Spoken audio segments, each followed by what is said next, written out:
로마서 11장입니다. 로마서 11장에 25절부터 36절까지만 읽겠습니다. 우리 합독하겠습니다. 형제들아, 너희가 스스로 지혜 있다 하면서 이 신비를 너희가 모르기를 내가 원하지 아니하노니, 이 신비는 이방인의 충만한 수가 들어오기까지 이스라엘의 더러는 우둔하게 된 것이라. 그리하여 온 이스라엘의 구원을 받으리라. 기록된 바 구원자가 시온에서 오사 야곱에게서 경건하지 않은 것을 돌이키시겠고, 내가 그들의 죄를 없이 할 때에 그들에게 이루어질 내 언약이 이것이라 함과 같으니라.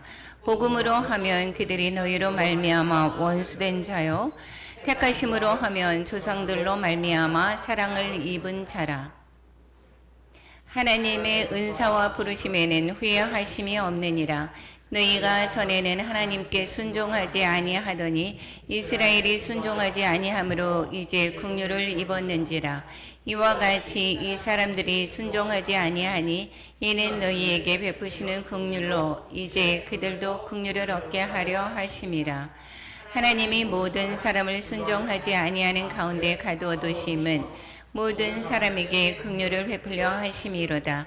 깊도다 하나님의 지혜와 지식의 풍성함이요, 그의 판단은 헤아리지 못할 것이며 그의 길은 찾지 못할 것이로다. 누가 주의 마음을 알았느냐?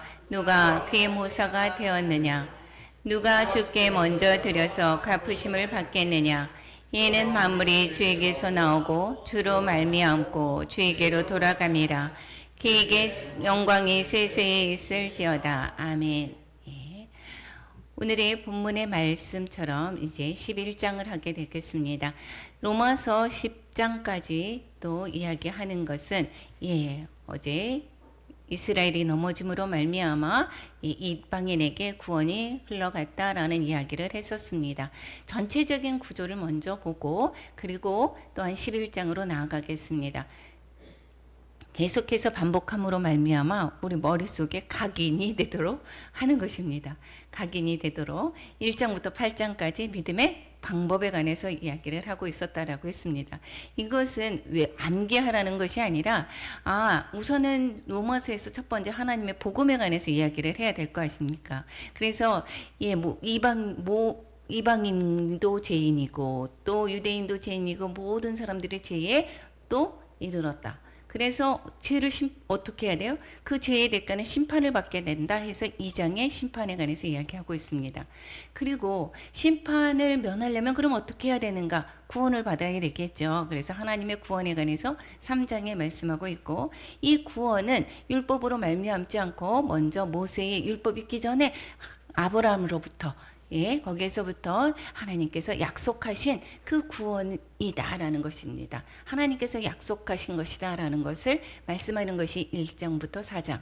그리고 이제 성화되어가는, 이제 복음을 받아들였습니다. 그럼 성화되어 가죠. 성화되어 가는 것은 먼저 예수 그리스도와 믿음으로 구원받은 자들은 하나님과 화평이 되었다라는 이야기를 하는 것이고, 하나님과 화평된 자는 이제는 그리스도와 연합이 되어서 사는 것이다. 예수와 함께 죽었고 예수와 함께 부활함으로 말미암아 사는 것이다. 이런 자는 율법에서 종에서 이제 자유하게 되었다라는 것이 7장, 8장에서는 그러므로 말미암아 이제는 하나님을 믿는 자들은 성령의 법에 우리는 이끌림을 받게 되는 것이다. 그래서 우리는 성령 안에서 거룩으로 나아가는 삶, 이것이 8장에 가서 소개하고 있었습니다. 그리고 이제는 9장부터 11장까지는 믿음의 경로에 관해서 말씀하고 있었습니다. 하나님에 대한 계획이 있었는데 이 구원에 관한 계획이 이스라엘 백성들을 선택을 했죠. 거기에서 머무른 것이 아니라 이스라엘 백성들을 통해서 모든 인류가 구원을 받게 하기 위한 것이었습니다. 그래서 이스라엘이 이제 넘어짐으로 말미암아, 하나님이 선택한 이스라엘이 넘어짐으로 말미암아 하나님의 복음을 열심으로, 하나님의 믿음은 들음에서 나며 들음은 그리스도의 말씀이니라.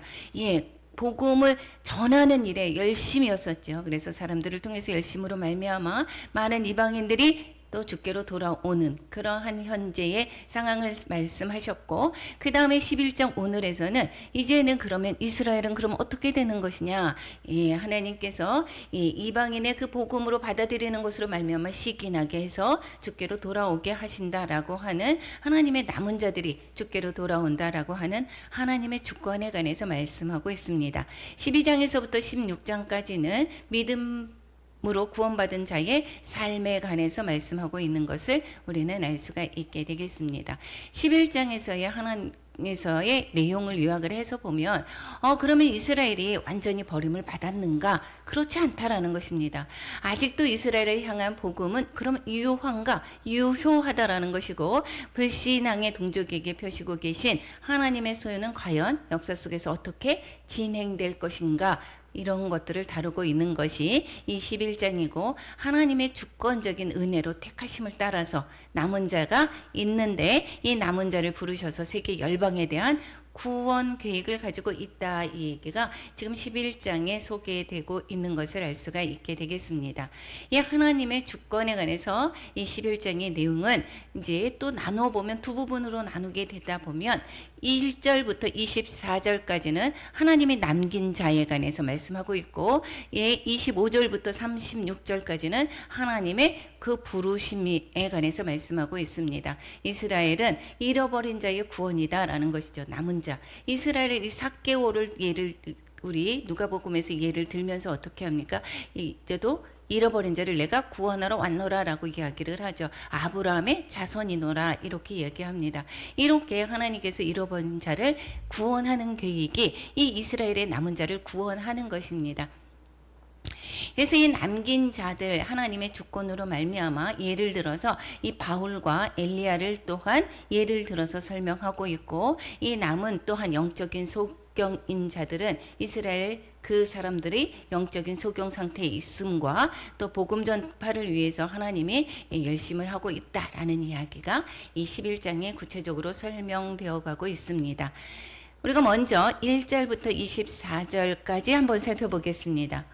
남은 자 사상 자꾸 얘기를 하죠. 남은 자가 구원받겠다. 완전히 멸절이 되지 않는다라는 것입니다. 그래서 하나님의 구원의 줄기는 우리가 이세벨에 의해서 거의 다 죽어갈 것 같아 보이지만 하나님의 불씨를 살리죠. 그리고 이스라엘이 어떻게 돼? 유다가 멸망이 되어서 이제는 어떻게 해요? 이스라엘이 없어진 것 같은데 하나님께서 어떻게 해요? 다시 돌아오게 하십니다. 이 남은 자들로 인해서 하나님의 나라의 역사는 계속해서 이어가는 것을 볼 수가 있게 되겠습니다. 1절에서 2절에서 이야기합니다. 하나님이 자기 백성을 버리셨느냐 이렇게 이야기를 하고 있습니다. 사도 바울이 이스라엘이 걸림돌에 넘어짐으로 말미암아 이방인들이 구원을 받게 됐다. 이사야에서의 말씀을 인용해서 이야기를 하고 있죠. 나를 찾지 않은 백성들에게 찾은 바가 되었고 나를 묻지 않는 자들에게 내가 나타내었노라 라고 하는 이사야의 말씀을 인용해서 이방인들이 구원을 받은 것을 말씀하고 있습니다. 그러면 이스라엘 백성은 완전히 버린 것이냐 이렇게 이야기합니다. 그렇지 않다. 예를 들어서 나도 이스라엘 사람이다. 나도 구원받은 자가 아니냐. 내가 복음을 이방인에 전하는 내가 바로 이스라엘 사람이다. 이 얘기를 하고 있습니다. 내가 이스라엘인이고 아브라함의 씨에서 난 자고 베냐민 지파다라고 이야기를 하고 있습니다. 베냐민 지파의 우리가 아는 사람 누가 있습니까? 사울이 있었죠. 이 베냐민 지파라고 말씀하고 있습니다. 그러면 또 하나님이 그 미리 아신 자기 백성을 버리지 않았는 그 또 예를 들어서 엘리야를 또한 예를 들고 있습니다. 엘리야는 아합 왕 때의 선지자죠. 거기에 이 바알수 우상 숭배로 말미암아 이세벨을 통해서 들어왔던 그런 우상 숭배로 말미암아 이스라엘 전체가 죄를 범하고 있었습니다. 그랬을 때에 3년 6개월 동안 또한 비를 내리지 않게 하고, 그리고 나서 이 바알과 이세벨이 있었던 그 우상들 840명과 대결을 하지요. 비가 오게 하는 신이 하나님이시다 라고 하면서 하고 나서 이세벨이 오히려 죽이려고 하죠. 이 엘리야를. 그래서 이세벨이 칼을 피해서 호렙산에 있을 때 이야기하는 것입니다.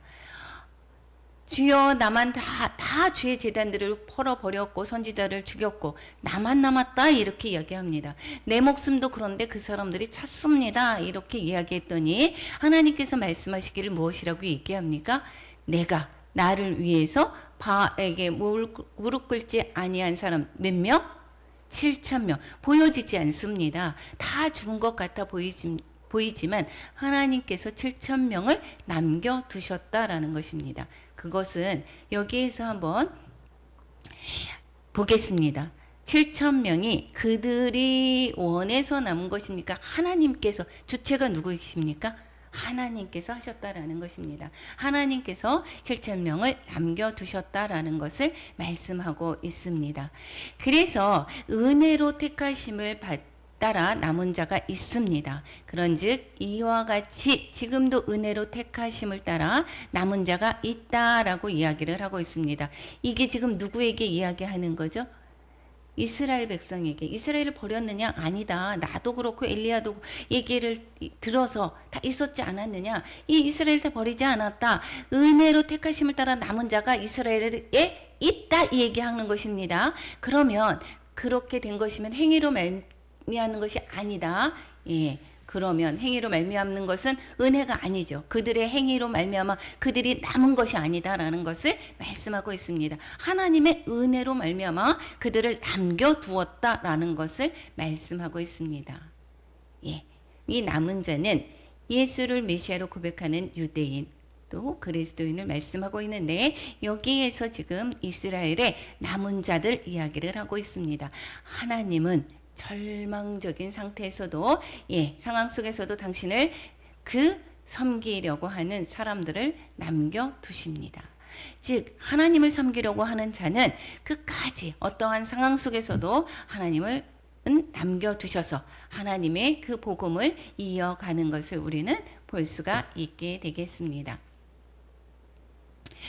그런즉 어떠하냐 7절에서 이야기합니다. 이스라엘이 구하는 그것을 얻지 못하고 의를 구했지만 이스라엘이 자기의 행위로 말미암아 구하려고 하는 그것을 행위로 말미암아 얻을 수가 없기 때문에 얻지 못하고 오히려 택하심을 입은 자가 얻었게 되었고 그리고 그 남은 자들은 우둔하여졌다 이렇게 이야기하고 있습니다. 이스라엘 백성이 우둔하게 된 이것은 지금까지도 어떻게 해요? 눈과 귀를 듣지 못할 길을 주셨다라고 하는 그러한 하나님의 역사하심이다라는 것입니다. 그들이 보지 못할 눈과 듣지 못할 귀를 여기에서 하나님이 주셨다라고 얘기합니다. 그들이 잠시 넘어지고 잠시 우둔해진 것은 왜 그렇게 됐는가? 이렇게 되는 것은 그 다음에 이야기를 하고 있습니다. 택하심을 받지 못한 남은 자들의 다수는 행위를 통해서 구원을 얻으려고 하죠. 그런데 그것은 행위로 말미암아 얻을 수가 없다라는 것입니다. 구원은 하나님의 전적인 은혜다라는 것입니다. 그런데 이 은혜를 알지 못했다라는 것입니다. 더러는 우둔해졌다. 그런데 우둔한 상태로 남겨둔 것은 왜 그러느냐? 이방인들을 위해서 그런 것이다 라고 말씀을 하고 있습니다. 그 다윗의 예를 들고 있습니다. 다윗이 그들의 밥상이 올무와 덫과 거치는 것과 봉이 되게 하시옵고 이것은 시편 69편 22절에서 23절의 말씀을 9절과 10절에서 인용하고 있습니다.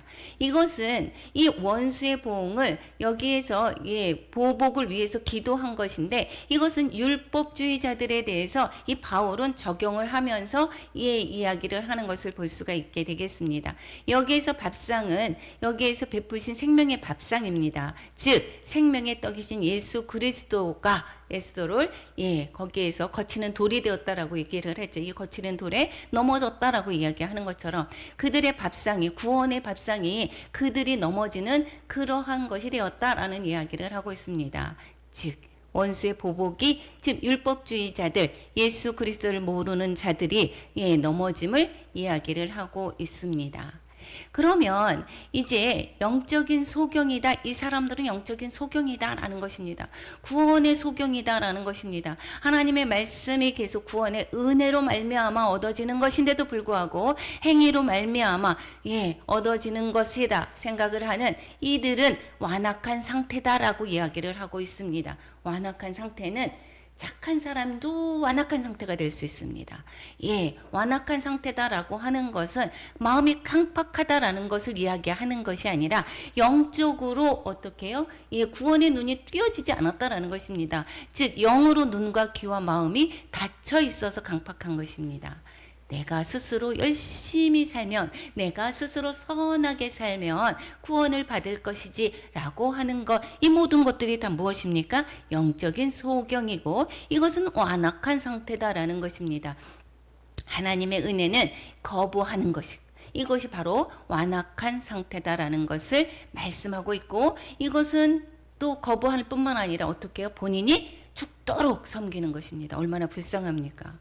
그래서 우리는 종으로 하나님의 종으로서의 섬기는 것도 있겠지만, 내가 종으로 열심히 하나님을 내가 열심히 섬기면, 내가 열심히 봉사하고 열심히 헌금하고 열심히 하면 하나님께서 나를 더욱더 크더랗게 더 쓸 것이다, 더 상급이 더 많을 것이다 라고. 물론 내가 헌신하는 것, 이 모든 것들이 다 상급에 쌓입니다. 그런데 그 중심에 뭐가 더 중요합니까? 마음이 중요합니다. 어떠한 동기에서 행하는 것인지 이것이 더 중요하다라는 것입니다.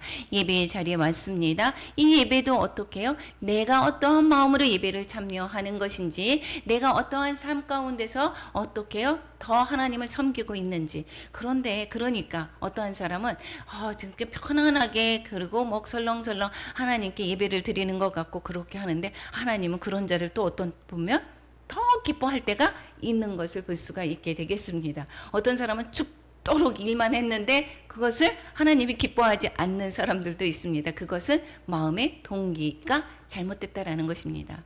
이 이스라엘 백성이 그랬다라는 것입니다. 행위로 얼마나 의로워지려고 하고 있습니까? 그런데 이것이 바로 강팍한 상태다라고 하나님께서는 말씀하고 있습니다. 그래서 이 이스라엘이 예수 그리스도의 은혜를 모르고 이 혼미한 한 상태, 영적으로 소경인 상태에 있음으로 말미암아 그들이 넘어지게 되었죠. 예, 그런데 이들이 완전히 넘어지기까지 실족했느냐? 그렇지 않다 이야기를 하고 있습니다. 그것이 넘어졌는데도 하나님께서 그대로 두시는 상태, 뭐라고 했습니까? 넘어짐으로 말미암아 어떻게 되기를?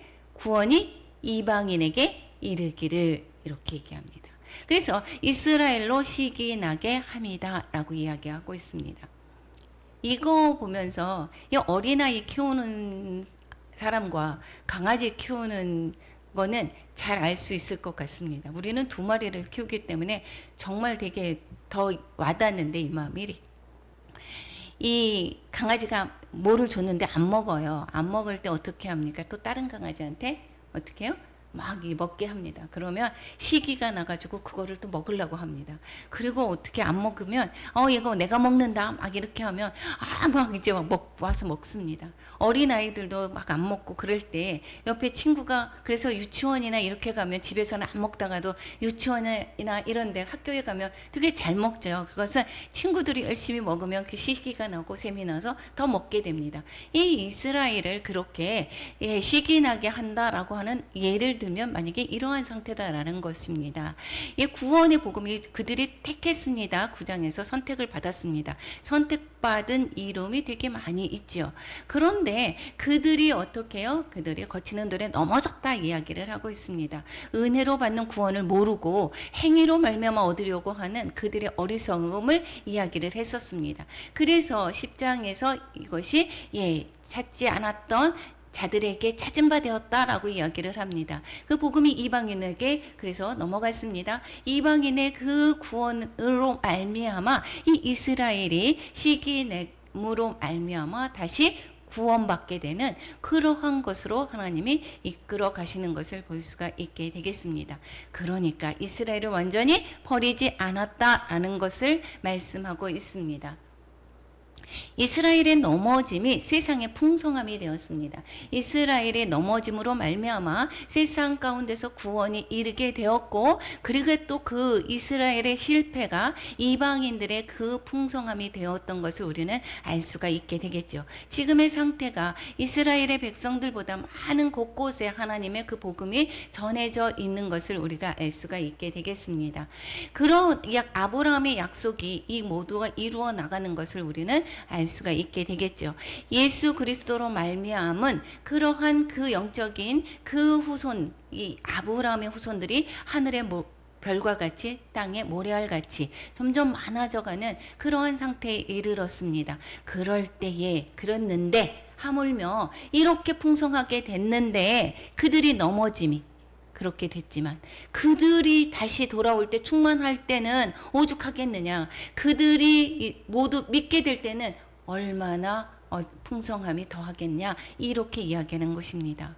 이스라엘이 모두 믿게 될 때는 정말 하나님께서 이 구원을 모든 민족에게 이루게 하신다라고 하는 그러한 하나님의 계획이 이루어져 가는 것을 우리는 알 수가 있게 되겠습니다.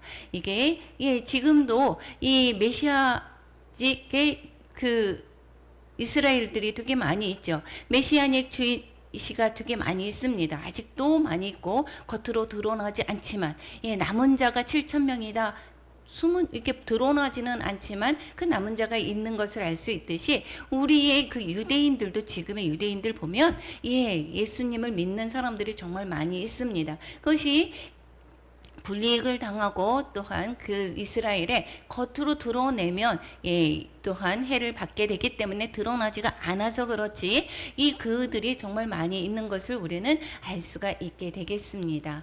이방인의 그 사도 직분을 영광스럽게 여기는 그 바울은 이방인에게 여기 너희에게 말한다, 이 13절에 이야기합니다. 이곳은 지금 로마서는 로마 교회에 보내는 거죠. 로마 교회는 그 상대들이, 로마 교인들의 그 사람들이 어떠한 사람들이라고 얘기했습니까? 이방인과 유대인들이 섞여 있었죠. 처음에는 먼저 주축이 누가 되어 있습니까? 이방인이다 라고 이야기를 하는 것입니다. 그래서 이 내용이 들어가져 있는 것입니다. 유대인과 이방인들의 다툼이 있음으로 말미암아 그래서 유대인들에게 너희가 자랑할 것이 못된다, 이렇게 이야기를 하는 것이고, 여기뿐만 아니라 이방인에게 또 말한다 이야기를 하고 있습니다. 그 복음이 이스라엘이 넘어짐으로 말미암아 너희들에게 구원이 이루었는데, 그러면 어떻게 해요? 내가 이방인에게 말하는데 내 직분을, 내가 사도의 직분이 여기에서 이방인에게 전하는 그 복음의 사도로 불러진 건 내가 정말 영광스럽게 생각한다. 그것은 이방인들이 구원 얻는 것을 기쁘다, 이렇게 이야기하는 것뿐만 아니라 그 내면에 뭐가 있어요? 이스라엘 민족의 사랑을 담고 있다라는 것입니다.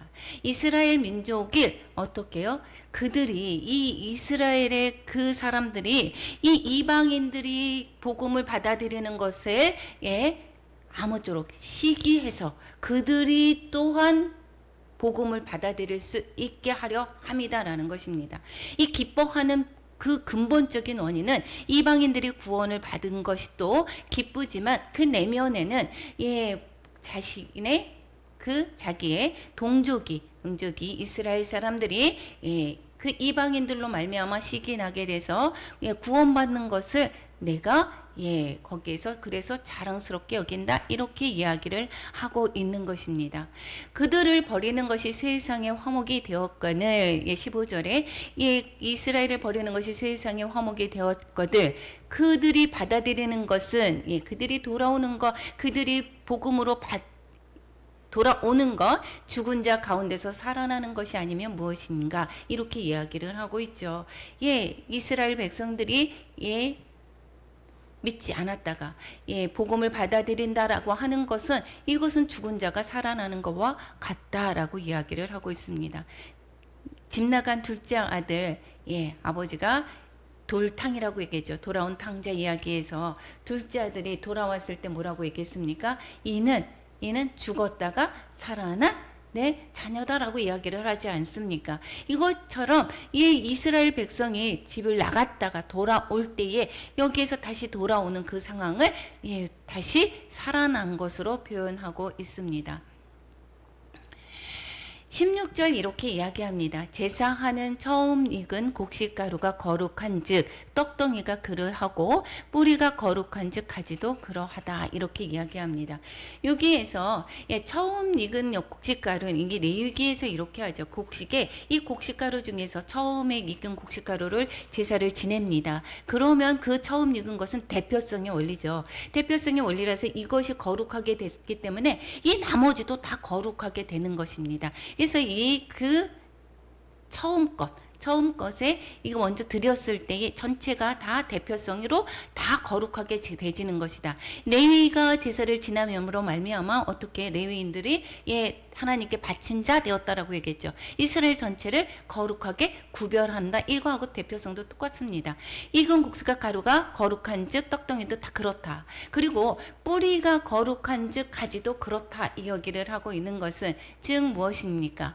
처음 익은 곡식가루나 뿌리는 이스라엘의 족장 즉 아브라함의 을 이야기를 하고 있습니다. 처음에 조상들이 그들이 거룩하게 때문에 여기에 그 가지들 즉 그 전체의 곡식가루 이스라엘 전체가 거룩하다라고 이야기를 하고 있습니다. 온 덩이와 가지들은 여기에서 이스라엘 백성 전체를 말씀하고 있습니다. 즉 이스라엘 백성이 전체가 거룩하다라고 이야기를 하고 있는 것입니다. 또 어떤 또 해석에서 보면 또 이렇게도 이야기도 합니다.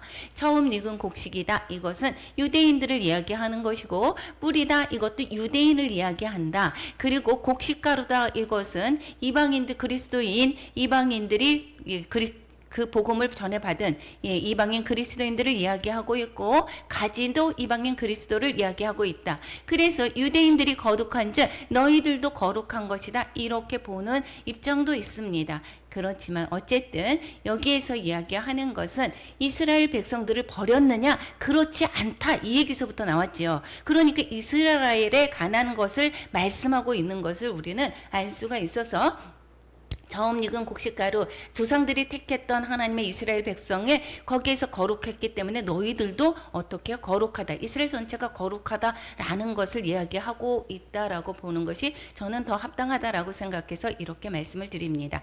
그래서 여기에서 볼 때에 유대인들에 관해서 이들이 어떻게 해요? 다 하나님께서 택하신 자기 때문에 그들을 완전히 버리지 않았다라는 것을 말씀하고 싶은 것입니다. 이 지금 바울이 이야기하는 것은. 그리고 17절에서는 이제 이 영적인 이스라엘 즉 돌감나무 이것은 이방인들의 그리스도를 이야기를 하고 있죠. 그리고 이 참 감람나무다 이것은 이스라엘을 이야기를 하고 있습니다. 그래서 돌감람나무다 이것은 참 감람나무의 거기에 영적인 이스라엘 육적인 이스라엘의 여기에 우리가 접붙임이 되었다라는 것을 말하고 있습니다. 그랬을 때 이스라엘에 붙임을 되었고 그런데 접붙임이 된 것은 참 감람나무의 가지 즉 예수 그리스도를 믿지 않는 그러한 사라가 꺾였었을 때에 이방인들의 그리스도인이 접붙임을 받아서 그래서 어떻게 해요? 뿌리의 진액을 함께 받는 자가 되었다. 즉 언약의 축복에 참여하는 자가 되었다라는 것입니다. 즉 이방인들이 참 감람나무에 덧붙였다라고 하는 것은 언약의 축복 아브라함과 다윗의 그 후손으로 오실 메시아를 통해서 우리가 언약에 참여하는 자가 되었다라는 것을 가르쳐 주고 있는 것입니다. 그래서 이 이스라엘 민족은 하나님께 성별된 백성이다라는 것을 계속해서 가르쳐 주고 있습니다. 그들의 영적 축복에 접붙여 준 것이다. 우리는 그래서 이스라엘이 아니고서는 우리가 하나님의 자녀가 될 수가 없었다라는 것을 이야기를 하고 있습니다. 그래서 우리가 구원에 이르기까지는 이 이스라엘을 통해서 우리가 구원을 받게 된 것을 우리는 기억하라는 것을 말씀하고 있습니다.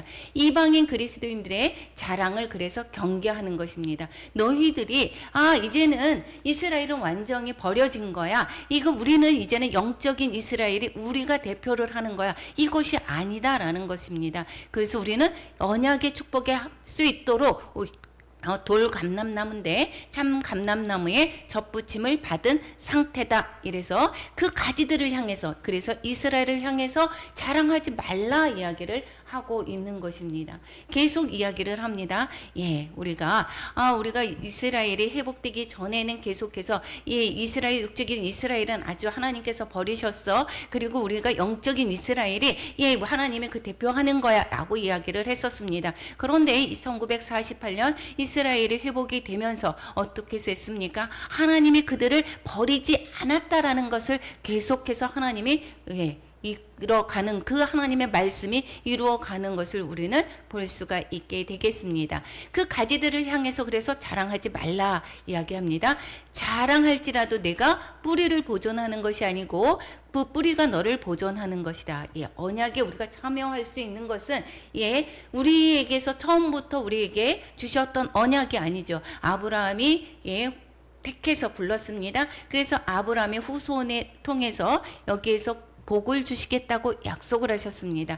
그러한 복이 우리가 들어갈 수 있었던 것은 예수 그리스도로 말미암아 우리가 그 언약으로 들어가게 되었다라는 것이고, 이것은 여기에서 이야기하는 것처럼 접붙였다 이렇게 표현을 하고 있는 것입니다.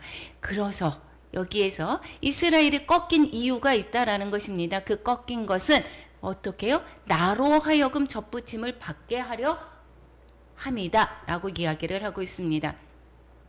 그래서 그렇기 때문에 20절에 뭐라고 얘기합니까? 높은 마음을 품지 말고 도리어 두려워하라 이렇게 이야기합니다. 왜 그랬습니까? 선택받은 이스라엘 백성이 믿지 아니함으로 말미암아 꺾였습니다. 꺾인 자리에 내가 또 어떻게 해요? 접붙임을 받았습니다. 나는 어떻게 해요? 은혜로 말미암아 받은 거죠. 행위로 말미암아 받은 것이 아닙니다. 그렇기 때문에 너희들 자랑하지 말라 이렇게 얘기합니다. 높은 마음 품지 말라, 오히려 두려워하라. 이 원가지도 꺾여졌는데 너희일까 보랴 이렇게 얘기합니다. 그러면 우리도 어떻게 해요? 접붙임을 받은 가지도 꺾일 수가 있다, 이렇게 잘릴 수가, 제어질 수가 있다라고 이야기를 하고 있습니다. 그런데 여기에서 그러면 꺾여진 것은 완전히 버려진 것인가? 그렇지 않다라는 것입니다. 다시 접붙일 수 있다라는 것입니다. 우리가 이방인에서 다시 접붙여졌는데 하물며 이 꺾여진 이스라엘이야 어떻게 하냐? 다시 자신들이 돌아오게 된다라고 하면 다시 접붙일 수가 있게 된다. 이것이 다음에 또 이야기를 하고 있습니다. 믿음과 순종의 문제다라는 것입니다. 내가 믿고 순종하게 되면 접붙임을 받게 된다라는 것을 말씀하고 있습니다. 우리가 접붙임을 받은 자입니다. 이러한 자들이 또 다른 영적인 소경 상태에 빠질 수가 있음을 경계하고 있습니다. 구원의 삶의 소경이다라는 것입니다. 구원의 은혜를 선물로 받았지요. 우리는 선물로 받은 것입니다. 행위로 말미암아 받은 것이 아니죠. 은혜의 삶을 그런데 거부하게 되면 또 다른 영적 소경이 되는 것이고, 이스라엘과 마찬가지로 다시금 가지가 꺾여질 수가 있다라는 것입니다. 하나님의 주권은 하나님의 이것이 모두 다 잘리고 또 택하고 접붙이고 이 모든 것들이 하나님의 주권인 것입니다. 하나님의 인자하심도 있고 준엄하심도 있습니다. 공의로우신 하나님이십니다. 넘어지는 자들에게 준엄함이 있습니다. 순종하지 않고 믿지 아니하는 자들에게 잘려지는 준엄함이 있습니다. 그런데 하나님의 인자하심에 머물러 있으면 그 인자가 너희에게 있지만, 그렇지만 아까 순종하지 않은, 은혜를 거부하고 내가 다시 어떻게 옛사람으로 돌아가게 되면, 은혜를 거부하게 되고 어떻게 돼요?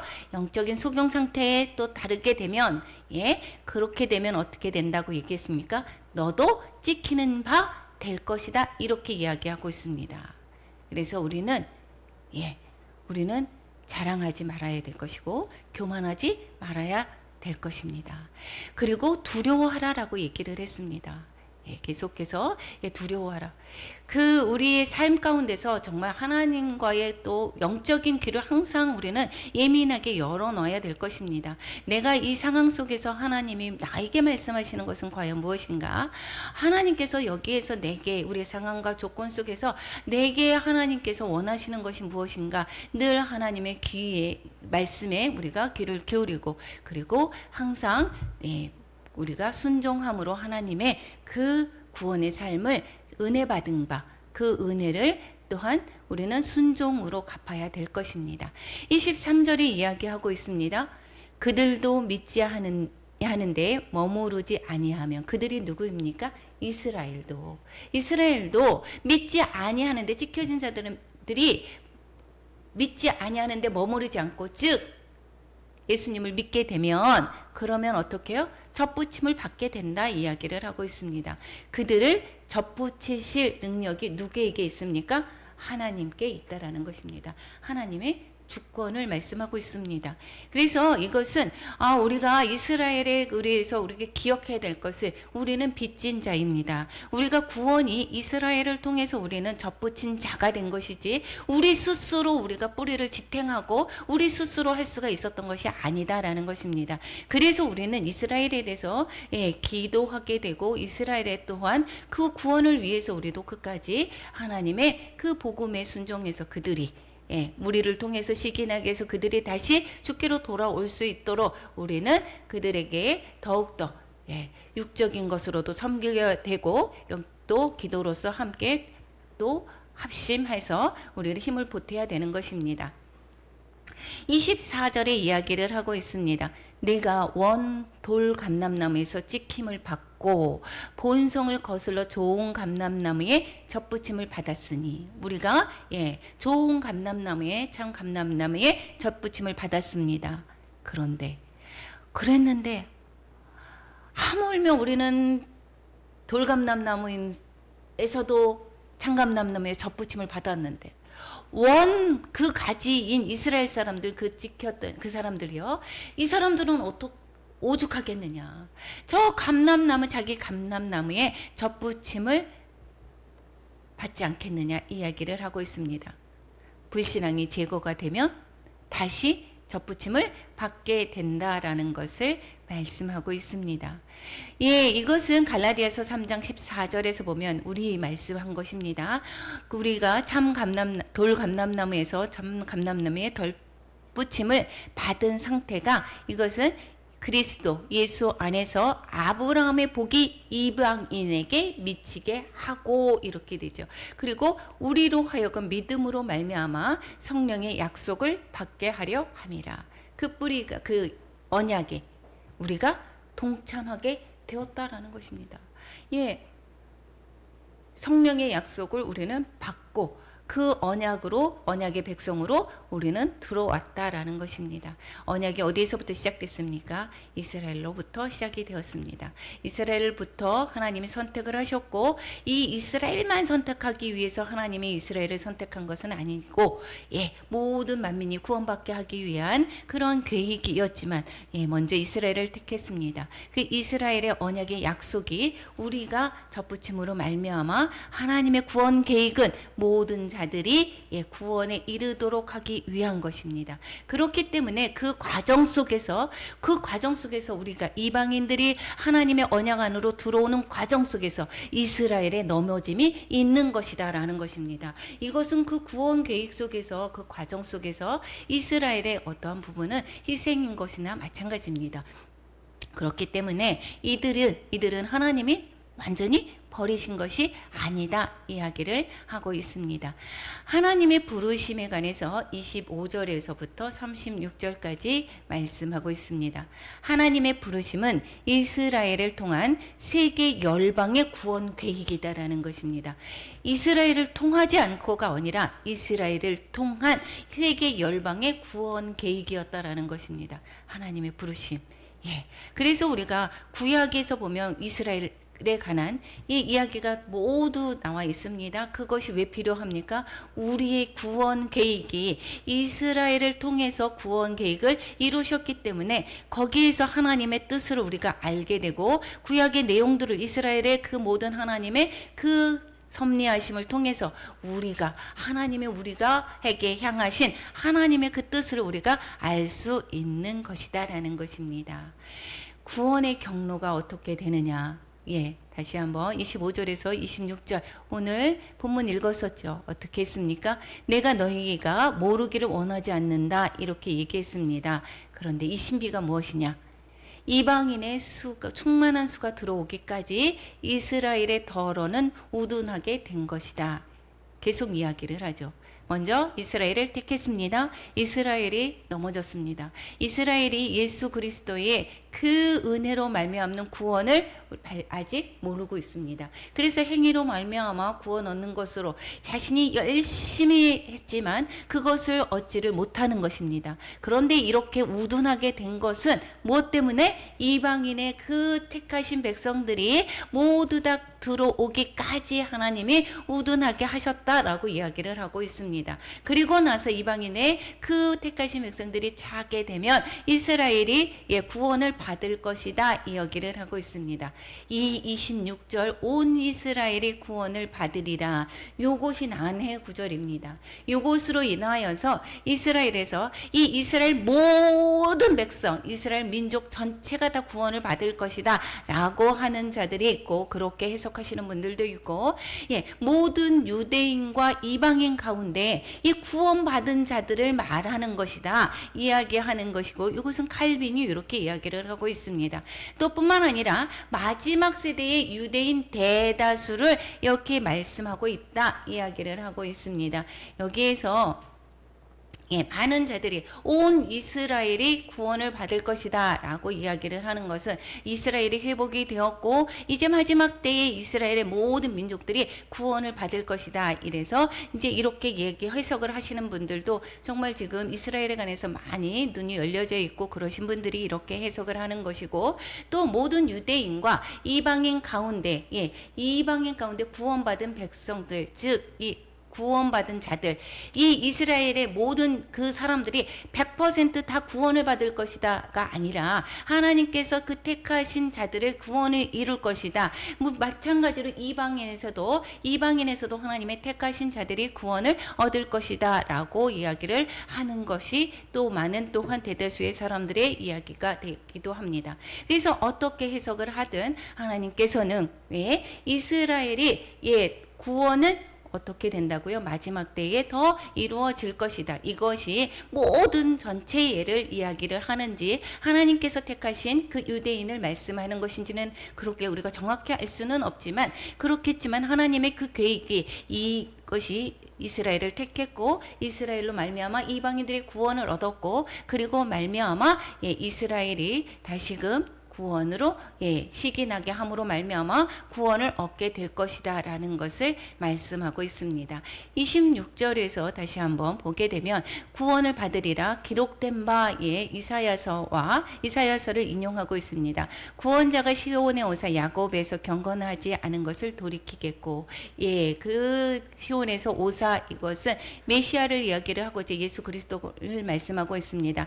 경건하지 않은 것을 돌이키겠고 이스라엘 사람들의 그 경건하지 않은 것을 돌이키겠다라는 것입니다. 그들이 회개와 믿음으로 돌아올 것이다 라는 것을 말씀하고 있고 27장 9절에서 이야기하고 있는 것은 이것은 내가 그들의 죄를 없이 할 때에 이루어질 내 언약이 이것이다. 이것을 말씀하고 있습니다. 즉 이스라엘이 다시금 하나님께로 돌아오게 될 것이다. 예수 그리스도로 말미암아 회개하고 다시 믿음으로 돌아오게 될 것이고 그 언약이 하나님의 만약 언약이 이것을 이루게 하실 것이다. 이 얘기를 하고 있습니다.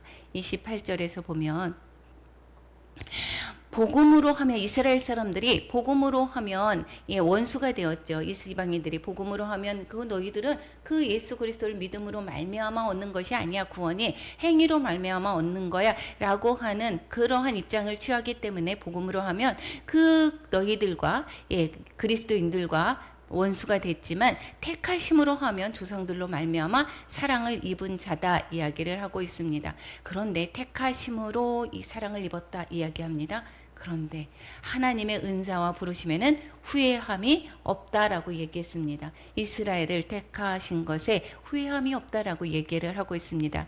이스라엘이 지금은 불신앙에 있습니다. 불신앙 상태에 있지만 하나님께서 의도하신 목적은 이스라엘에게서 반드시 성취할 거다라는 것을 말씀하고 있습니다.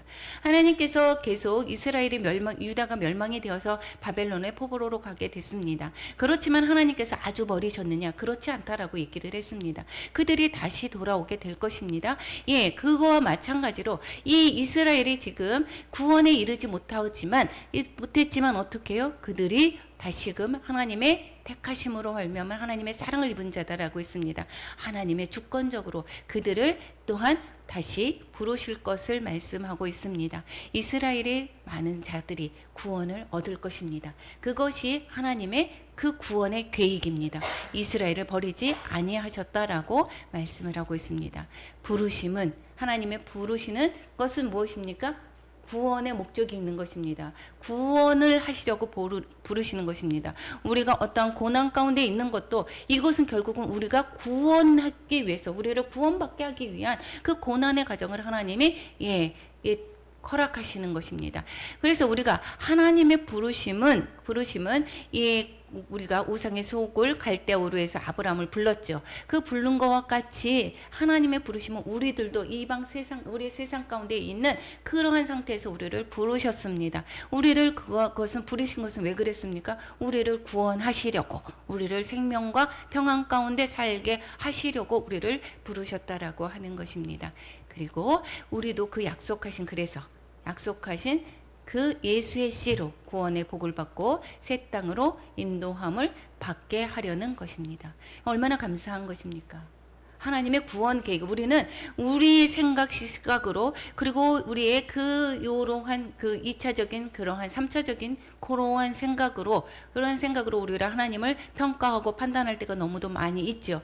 아까 26절에 온 이스라엘이 이렇게 얘기하면 어떠한 난해 구절들이 정말 많이 있습니다. 성경을 모두 다 알 수는 없습니다. 우리의 시선으로 어떠한 사람은 이렇게 해석하기도 하고 저렇게 해석하기도 하고 하지만 그 전반적인 구원의 내용이 어긋나지 않는다라고 하면 내가 맞아 이렇게 고집을 할 수도 없습니다. 어떠한 것이 어떤 것이 뭔지는 모르지만 하나님의 그 구원 계획은 모든 자들에게 구원받고 돌아오기를 하나님의 특히 택함심을 자꾸 이야기를 하고 있습니다. 그것이 택함이다 라고 이야기하는 것이 어떠함 얼마만큼의 택함을 말씀하시는 것인지 우리가 확신은 알 수가 없지만 우리가 여기에 있는 것은 하나님이 우리를 택하셨고 하나님의 은혜로 말미암아 우리가 하나님의 구원 계획 속에 들어갔다라는 것이고 우리에서 끊치는 것이 아니라 우리를 통해서 또 하나님은 하나님의 복음을 전하게 하시고 또 전하는 받은 사람은 또 하나님의 그 구원 계획으로 들어가기를 하나님은 바라신다라는 것입니다.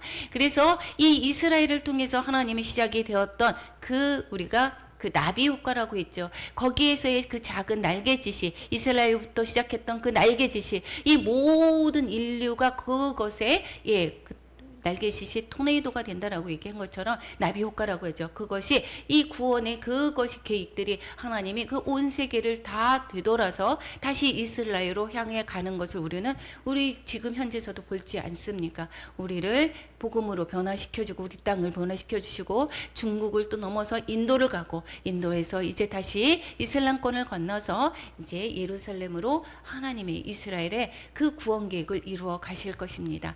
인류의 구속사 30절부터 32절 이렇게 말씀하고 있습니다. 순종하지 아니하더니 이제 국류를 입었습니다. 그런데 이와 같이 사람들이 순종하지 아니하는 이는 너희에게 베푸시는 국률로 이제 그들도 국률을 얻게 하려 함이다. 이렇게 이야기하고 있습니다. 우리가 이제 예전에는 순종하지 않았던 사람인데 이제 국률을 받아서 이제는 하나님의 구원 계획에 들어왔습니다. 이와 같이 이스라엘도 마찬가지로 순종하지 아니했지만 이제는 그 국률로 하나님의 국률로 말미암아 그들도 국률을 얻게 해서 구원으로 이르게 하겠다라는 말씀을 하고 있습니다. 그래서 이 순종하지 아니하는 데 가운데 두심은 이스라엘이 약간 넘어지게 하시고 이러한 것은 누구에게 이스라엘만 구원하게 하기 위해서가 아니라 모든 사람에게 구원을 베풀려 하시는 하나님의 계획이었다라는 말씀을 하고 있습니다. 그래서 하나님이 이 신비한 놀라운 구원 계획을 이 바울이 찬양을 하는 것으로 매짐을 하고 있습니다. 하나님의 차별 없는 그 구원에 너무 그 감격에 하나님을 찬양합니다. 우리가 같이 한번 읽으면서 함께 하나님께 영광을 올려드리겠습니다. 깊도다 하나님의 지혜와 지식의 풍성함이요 그의 판단은 헤아리지 못할 것이며 그의 길은 찾지 못할 것이로다. 누가 주의 마음을 알겠느냐? 누가 그의 모사가 되었느냐? 누가 주께 먼저 드려서 갚으심이 받겠느냐? 이는 만물이 주에게서 나오고 주로 말미암고 주에게로 돌아감이라. 그에게 영광이 세세에 있을지어다. 하나님의 그 모든 그 깊으신 그 뜻과 그 모든 것은 우리는 알 수가 없습니다. 그렇지만 이렇게 하나님의 그 계획이 그 창조에서부터 시작해서 이 인류에 대한 하나님의 그 인류에 대한 그 사랑을 우리는 정말 이렇게 보면 볼수록 알아가면 알아갈수록 찬양하지 않을 수가 없습니다. 은혜와 진리가 충만하시고 지혜와 지식이 풍성하신 하나님은 그의 모든 피조물로부터 찬양과 경배 받으시기에 합당하신 유일한 분이신 것입니다. 우리는 오직 하나님께만 영광을 올려드려야 될 것입니다. 오늘의 말씀을 통해서 우리가 받은 은혜 한번 기억하시고 11장 포인트는 하나님의 택하심을 따라서 은혜로 남긴 잃어버린 자를 찾아 주권적으로 세계 열방을 구원한다라는 것입니다.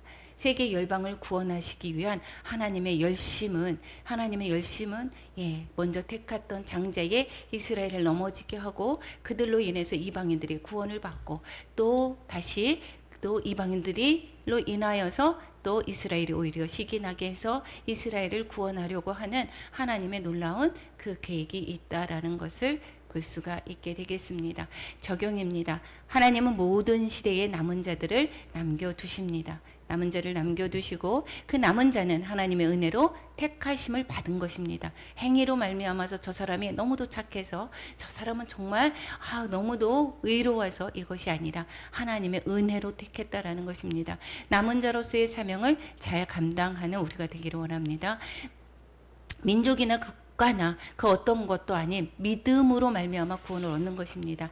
이스라엘도 그 민족이 하나님이 택했지만 결국에는 믿음으로 말미암아 구원을 얻게 되는 것입니다. 하나님은 우리에게 모든 것을 다 주셨습니다. 우리의 삶의 목적은 하나님의 영광을 위해서인 것입니다. 삶의 목적이 하나님께 영광 올려드리는 그러한 우리 모두가 되기를 축원합니다. 우리